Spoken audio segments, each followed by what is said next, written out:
کربلا کا جو فلسفہ ہے جو آج کل کے مولوی بیان کرتے ہیں، کربلا اس سے پرے ہے۔ آپ نے کیس بھی سنی ہوں گی، آپ نے کتابیں نہیں پڑھی۔ ہم نے کتابوں کے اندر پڑھا ہے، جو ہم نے پڑھا ہے اور جو آج کل کے مولوی کربلا بیان کرتے ہیں، اس کے اندر زمین و آسمان کا فرق ہے۔ اور یہ یاد رکھنا، ہم ہاں حسین والے نہیں، ہم تو ماں حسین والے ہیں۔ یہ جملہ کافی ہوگا شاید، جو حسینی ہوگا وہ آ والا نہیں ہوگا، وہ تو ماں حسین والا ہوگا۔ اور آپ کو مبارکباد اس لیے کہ ہم ہاں حسین والے نہیں، ہم تو ماں حسین والے ہیں۔ تو لہذا آج کا جو دن ہے بڑا ہی احترام کے قابل ہے۔ غم منانا اور ہوتا ہے، افسوس کرنا اور ہوتا ہے، یہ دونوں چیزیں الگ ہیں۔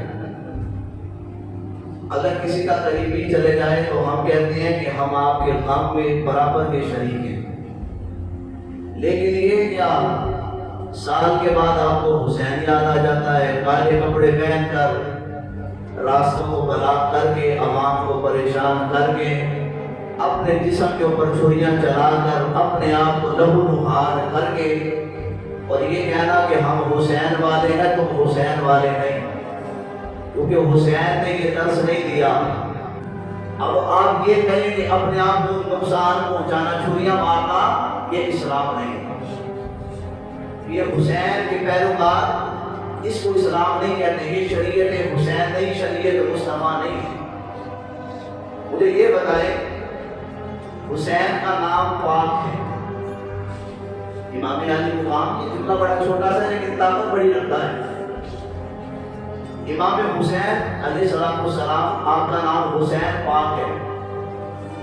تو میرا بندوں سے سوال ہے جو اپنے کپڑوں کو اتار کر، اور اس میں یہ مسئلہ بھی بیان کرتا چلوں کہ بندے کے جسم کے جو خون نکلتا ہے نا وہ ناپاک ہوتا ہے۔ میرا جملہ ذرا غور کیجیے گا، اہل علم بیٹھے ہیں اس لیے میں ذرا تھوڑی سی مشکل بات کر رہا ہوں۔ یہ تو مجھے بھی شعر پڑھے آتے ہیں، آپ کو پتہ ہی ہے، مجھے بھی واقعات پڑھے آتے ہیں، مجھے حدیثیں بھی آتی ہیں، قرآن کے سامنے سارا کچھ آتا ہے، لیکن آج میں پیغام دینا چاہتا ہوں۔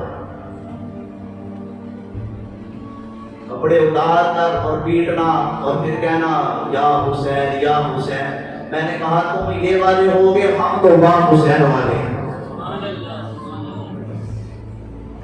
جو ماں حسین نے نہیں کیا، اہل بیت نے نہیں کیا، صحابہ نے نہیں کیا، اللہ کے ولیوں نے نہیں کیا، خود مصطفیٰ نے نہیں کیا، ہم وہ کام کیسے کریں؟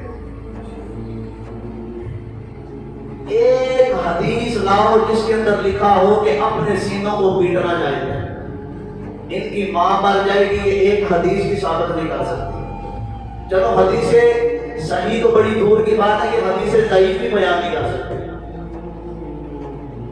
اور یہ کیا کرتے ہیں ہمارے نوجوانوں کو برگلانے، ان کے ایمان پر ڈاکے ڈالتے ہیں۔ کبھی گرنا جیل کی صورت میں آتا ہے، کبھی کسی صورت میں فتنہ آتا ہے، کبھی کسی صورت میں فتنہ آتا ہے۔ میرے آقا نے فرمایا ایک وقت ایسا آئے گا کہ تم پر فتنے ایسے نازل ہوں گے جیسے بارش کے قطرے نازل ہوتے ہیں۔ سوشل میڈیا پر بیٹھ کر وہ بھی بات کر رہا ہوتا ہے جس نے کبھی حدیث نہیں پڑھی، جس کو اوپر سے دیکھ کے قرآن نہیں پڑھنا آتا، جو کبھی استادہ کے پاس نہیں گیا، کبھی مدرسے کا وہ نہیں دیکھا، تو وہ بھی رمضان کے مہینے میں یا محرم کے مہینے میں سال بعد یاد آ جاتا ہے، وہ علماء کرام کو دین سمجھا رہے ہوتے ہیں کہ دیکھو جی ہم شریعت کے بڑے پابند ہیں۔ میں نے کہا اپنی دکانیں کہیں اور جا کر چمکانا ہمارے سامنے یہ تمہارا فارمولہ نہیں چلے گا۔ ہم جانتے ہیں تم کس لیول پر بات کرتے ہو اور لوگوں کو توڑنے کی کوشش کرتے ہو، تم توڑنے والے ہو، ہم محمد مصطفیٰ کے غلاموں کو جوڑنے والے ہیں۔ ہم نہیں توڑتے لوگوں۔ بندے کے اندر سے جو خون نکلتا ہے وہ نجس ہوتا ہے، ناپاک ہوتا ہے۔ میں بات آپ کو سمجھانے لگا، اللہ کرے اب میں بات سمجھا سکتا۔ اہل علم بیٹھے ہیں، بندے کے اندر سے جو خون نکلتا ہے وہ کیا ہوتا ہے؟ اگر آپ سفر کریں گے تو مزہ آئے گا۔ میرے جملے کے ساتھ سفر کرے، وہ کیا ہوتا ہے؟ وہ خون ناپاک ہوتا ہے۔ تو میں نے کہا بدبختہ، تو کیسا بدبخت ہے، تیرا خون ناپاک ہے اور اس خون پر حسین کے نام کی ضرب لگاتا ہے۔ حسین تو پاک ہے اور تو ناپاک ہے، تیرا وجود ناپاک ہے اور تیرا خون ناپاک ہے، اور تو حسین کی ضرب سینے پر اس خون پر لگا کر کہتا ہے یا حسین ارے باز آ جا، تو نجس ہے،